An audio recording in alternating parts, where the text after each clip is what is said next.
I think the public expects that medical professionalism is not just taking care of the individual patients. Doctors are considered leaders in the community. And I think people do expect that there should be some concern on the part of physicians and doctors and other medical providers for a broader community interest as well. A central element in my mind of the physician charter is that a physician has obligations to society as well as to individual patients.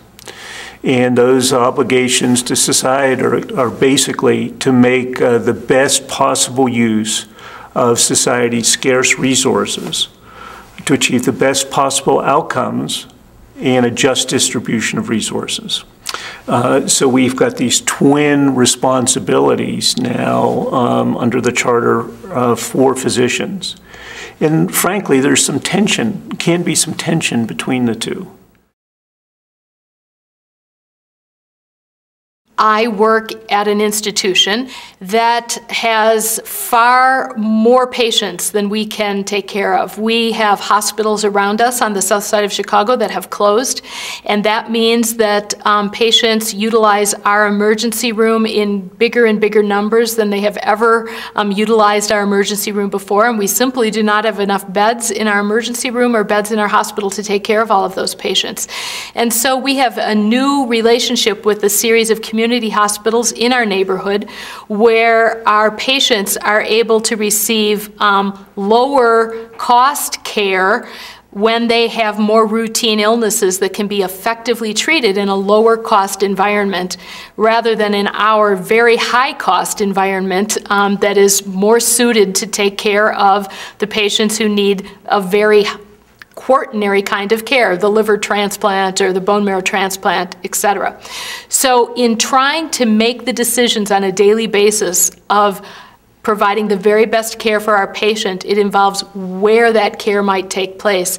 And in my mind, that's very much the social contract that we have with society for being responsible for finite resources.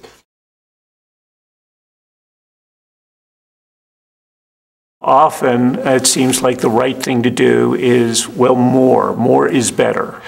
So for example, a physician focused exclusively on the needs of an individual patient may say, I can do additional expensive imaging exams that may cost a lot of money. It may marginally improve the likelihood of an accurate diagnosis. Because the patient may be fully insured, the patient's not paying the bill, the risk to the patient of more imaging exams may be quite small, and there could be a very small incremental benefit. From the societal standpoint, though, we're spending, $700, $800, $1,000 on studies that create a small benefit, and thus using resources that could be better deployed in the name of improving the overall population's health, whether it's providing insurance for people who are uninsured, or access to prenatal care, or basic care for people who are, say, diabetics and not insured and aren't receiving basic treatment. In terms of bang for the buck, those other investments would be much more important than an additional imaging exam. But if the physician's responsibility is solely to the individual patient, they're going to do more exams.